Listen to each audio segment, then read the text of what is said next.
Hey guys, welcome back to the channel. Today we've got something exciting in store. I finally got my hands on the Sony 3000ES. So if you're ready, I'm ready. Let's do this.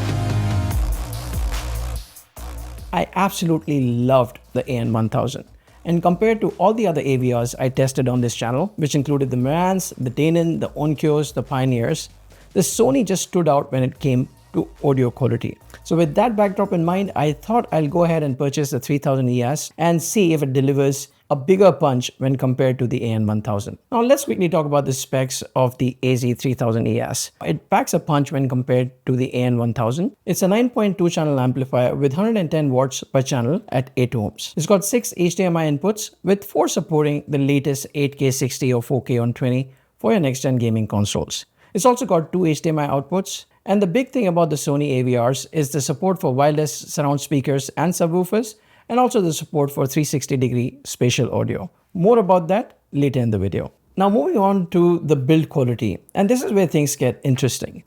The 3000ES is a big brother, and I mean big brother of the AN1000. Not only is it bigger in dimensions, it's nearly twice the weight of the AN1000. It's the heaviest AVR that I've tested in this channel so far. And to give you a perspective, the Marantz 7015, which retailed well over $2,000 in its prime, is only 30 pounds. And that does come at the expense of fitting the Sony 3000ES inside small cabinets. You really need to plan your space when lifting this monster and also finding the space for it. Now, one thing that I love about the Sony next-gen AVRs is the support for wireless surrounds and subwoofers. The Sony 3000ES supports both the RS5s and the RS3s from Sony, and also the wireless subwoofers. And this is such a big miss from other vendors because people like me who cannot run cables inside their houses, the wireless surrounds offer that convenience and an immersive cinematic experience that you simply won't get in a 3.1 setup. So if you're like me and you have a space where you cannot run cables for your wireless surrounds, Sony is the only AVR that offers this convenience. Let's take a step back and talk about the user interface. And the reason I talk about the Sony user interface is that this user interface is both fast and snappy. When you compare it with other AVRs in this segment, the Pioneers, the Marantz, the Denons, and the Onkyos, the Sony just stands out on how simple the user interface is and how fast it is to navigate. And that's something that I simply love when it comes to the Sony AVR. Moving on, let's talk about the elephant in the room, and that's the pricing. The Sony AVR 3000ES is asking $1,600 MSRP for its price. And for its price, you don't get any external amplification. You get only 9.2 channels with no individual subwoofer out because both these subwoofer channels are outputting the same subwoofer output. And that's my biggest gripe when it comes to the Sony AVR. For what it offers compared to the AN1000, the price curve is extremely steep. And finally, the feature that you've all been waiting for. How does it sound? How is the audio experience? And if I had one word to describe it, it's outstanding. The Sony really delivers when it comes to audio quality, and it's no different than the AN1000.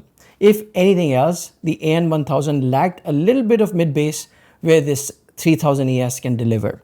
It's got that punch in the vocals, male voices sound nice and warm, the treble is very pleasing to the ears, it has the nice audio separation that you need from your music, and it overall delivers a totally immersive audio experience. The one thing where Sony truly shines is the 360-degree spatial audio. The surround sound experience in Sony is something that no other AVR delivers, and all this magic is happening inside the software. You would think a Dolby Atmos track is going to be the same across all AVRs, but the way Sony processes this sound is very different than other AVRs, where you really feel that you are inside that movie.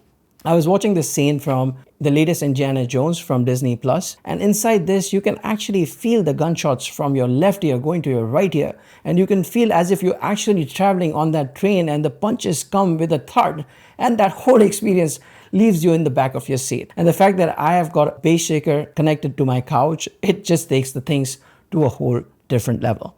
And the best thing about the Sony is that in order to extract the maximum audio out of the Sony AVR, You don't have to increase the volume.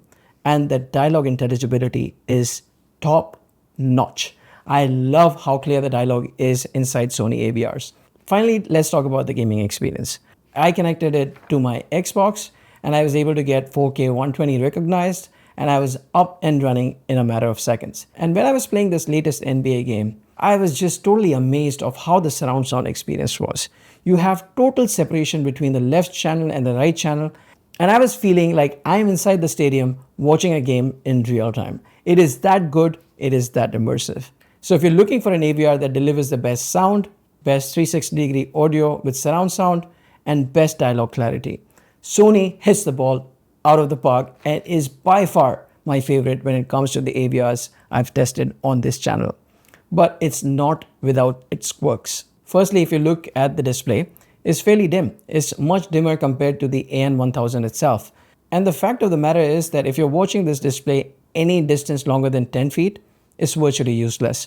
So I don't know why Sony has a brighter display on the AN1000. That's 1/3 the price of the 3000ES, but the 3000ES is actually very dim when it comes to its display. I've also had issues where I'm getting some soft pop noises from my subwoofer, especially when you're navigating menus inside Netflix. You get a soft pop from your subwoofer. It goes away when you're watching content, but it's definitely something that I noticed. Another quirk with the Sony, and I don't know if it's my TV or it's the AVR itself, but it's the handshake between eARC and the AVR. Sometimes you lose audio when switching from a 5.1 content to a 2.1 content. A simple reboot would fix it, or turning the eARC off and back on would fix it as well. But it's definitely something that's very reproducible and happens once every week. And it's a caveat that I thought I'd highlight as well. When it comes to audio quality, I am a huge fan of Sony AVRs, and the 3000ES is no slouch. It's packing a punch when it comes to audio quality. What's not to like?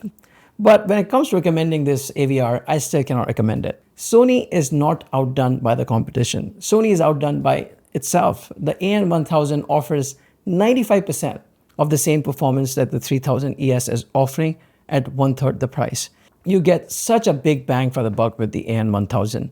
And the 3000ES just does not warrant a $1,000 premium that Sony expects you to pay when you're buying the 3000ES.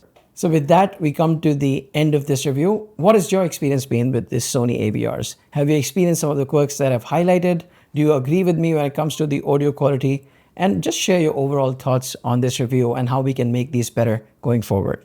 So with that, remember to like, subscribe, share, and until next time, I want to thank you all for watching.